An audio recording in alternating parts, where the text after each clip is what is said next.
എൻ്റെ ഇത്രയും നാളത്തെ ഡെൻ്റൽ പ്രാക്ടീസിനിടയിൽ കുഞ്ഞുങ്ങളുടെ ദന്താരോഗ്യത്തെക്കുറിച്ച് വളരെയധികം കൺസേൺഡ് ആയിട്ടുള്ള ഒരുപാട് പാരൻസിനെ ഞാൻ കണ്ടിട്ടുണ്ട്. പക്ഷെ അവരിലെല്ലാം വളരെ കോമൺ ആയിട്ട് ഞാൻ കാണുന്ന ഒരു മിസ്റ്റേക്ക് എന്ന് വെച്ചാൽ അവർ കുഞ്ഞുങ്ങൾക്ക് എന്തെങ്കിലും ഡെൻ്റൽ പ്രോബ്ലംസ്, അതായത് വേദനയോ അല്ലെങ്കിൽ അവരുടെ ടീത്തിൻ്റെ പൊസിഷനിങ്ങിലൊക്കെ എന്തെങ്കിലും ഒരു ഡിഫക്റ്റ് ഐഡൻറ്റിഫൈ ചെയ്യുമ്പോൾ അല്ലെങ്കിൽ ഒരു വേദന എക്സ്പീരിയൻസ് ചെയ്യുന്ന സമയത്താണ് അവർ ഡെൻറ്റിസ്റ്റിനെ വിസിറ്റ് ചെയ്യുന്നത്. The wait to visit a dentist until their child show some sort of dental problems. പക്ഷേ നമ്മൾ മനസ്സിലാക്കേണ്ട ഒരു കാര്യമുണ്ട്, നമ്മുടെ കുഞ്ഞുങ്ങളെ എക്സ്പീരിയൻസ് ചെയ്യുന്ന ഓൾമോസ്റ്റ് എല്ലാ ഡെൻ്റൽ ഇഷ്യൂസും നമുക്ക് ഒഴിവാക്കാൻ കഴിയുന്നവയാണ്. ഒരു പ്രോബ്ലം വരുന്നത് വരെ വെയിറ്റ് ചെയ്യാതെ നമ്മൾ കറക്റ്റ് ടൈമിൽ ഡെൻറ്റിസ്റ്റ് കൺസൾട്ടേഷൻ എടുക്കുകയാണെന്നുണ്ടെങ്കിൽ നമുക്ക് കുഞ്ഞുങ്ങൾക്ക് വരുന്ന ഈ പ്രശ്നങ്ങൾ ഓൾമോസ്റ്റ് എല്ലാം ഒഴിവാക്കാൻ കഴിയും. Ideally your child's first dental visit should be before there first birthday or immediately after the eruption of their first tooth. എന്ന് വെച്ചാൽ കുഞ്ഞിൻ്റെ ആദ്യത്തെ ബർത്ത്ഡേക്ക് മുന്നെയോ, അതായത് അവർക്ക് 1 വയസ്സാവുന്നതിന് മുന്നെയോ, അല്ലെങ്കിൽ അവരുടെ വായിൽ ആദ്യത്തെ പല്ല് ഇറപ്റ്റ് ചെയ്ത ഉടനെയോ നിങ്ങളുടെ ഡെൻറ്റിസ്റ്റിനെ വിസിറ്റ് ചെയ്യണം. ചിലപ്പോൾ ഒരു പ്രോബ്ലം ഉണ്ടാവില്ല, എന്നിരുന്നാൽ പോലും നമുക്ക് കുഞ്ഞുങ്ങൾക്ക് എന്തെങ്കിലും ഹാബിറ്റ്സ് ഇൻ ഫ്യൂച്ചർ, അത് ക്യാവിറ്റീസ് ഡെവലപ്പ് ചെയ്യാൻ സാധ്യതയുള്ള എന്തെങ്കിലും ഹാബിറ്റ് കുഞ്ഞുങ്ങൾക്കുണ്ടെങ്കിൽ അത് ഐഡൻറ്റിഫൈ ചെയ്യാൻ കഴിയും.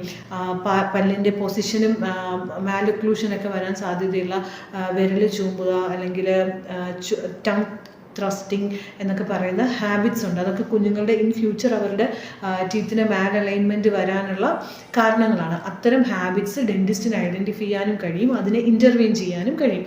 പല മെത്തേഡ്സിലൂടെ കൗൺസിലിംഗ്, ഗൈഡൻസ്, പിന്നെ അതല്ലാണ്ട് അപ്ലയൻസ് ഒക്കെ യൂസ് ചെയ്ത് ഡെൻറ്റിസ്റ്റിന് ആ പ്രോബ്ലംസിന് ഇൻ്റർവീൻ ചെയ്ത് ഭാവിയിൽ ഡെൻ്റൽ ഇഷ്യൂസ് വരുന്നത് ഒഴിവാക്കാൻ ഹെൽപ്പ് ചെയ്യും. അതുപോലെ തന്നെ ഏർലി ഡെൻ്റൽ വിസിറ്റ് കൊണ്ട് ഡെൻ്റൽ ക്ലിനിക്കിൻ്റെ അറ്റ്മോസ്ഫിയർ കുഞ്ഞുങ്ങൾക്ക് വളരെ ഫെമിലിയർ ആക്കി മാറ്റാൻ പറ്റും. ഡെൻ്റൽ ക്ലിനിക്കിൻ്റെ അറ്റ്മോസ്ഫിയറുമായിട്ടൊക്കെ കുഞ്ഞുങ്ങൾ ഫെമിലിയർ ആവുക എന്ന് പറയുന്നതും വളരെ ഇമ്പോർട്ടൻ്റ് ആണ്. അല്ലാത്ത സാഹചര്യങ്ങളിൽ അവർക്ക് ഡെൻറ്റിസ്റ്റിനെയും ഡെൻ്റൽ ക്ലിനിക്കിൻ്റെ അറ്റ്മോസ്ഫിയറും ഒക്കെ വളരെ അൺകംഫർട്ടബിൾ ആവുകയും അവർ വളരെ ടാൻട്രംസ് ഒക്കെ കാണിക്കാനും ഒക്കെ സാധ്യതയുണ്ട്.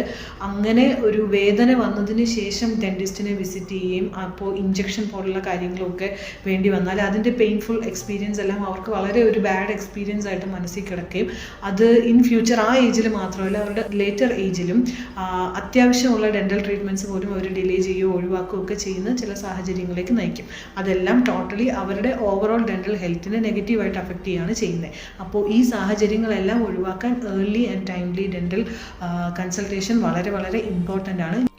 ഞാനീ പറഞ്ഞത് എത്ര പേരൻസ് സീരിയസ് ആയിട്ട് എടുക്കും എന്ന് എനിക്കറിയില്ല. പക്ഷെ നമ്മൾ മനസ്സിലാക്കേണ്ട ഒരു കാര്യമുണ്ട്, നമ്മൾ വളരെ റെസ്പോൺസിബിൾ ആയിട്ട് കൃത്യസമയത്ത് നമ്മുടെ കുഞ്ഞുങ്ങൾക്ക് ഒരു പ്രൊഫഷണൽ ഡെൻ്റൽ ചെക്കപ്പ് കൊടുക്കുകയാണെന്നുണ്ടെങ്കിൽ ഫ്യൂച്ചർ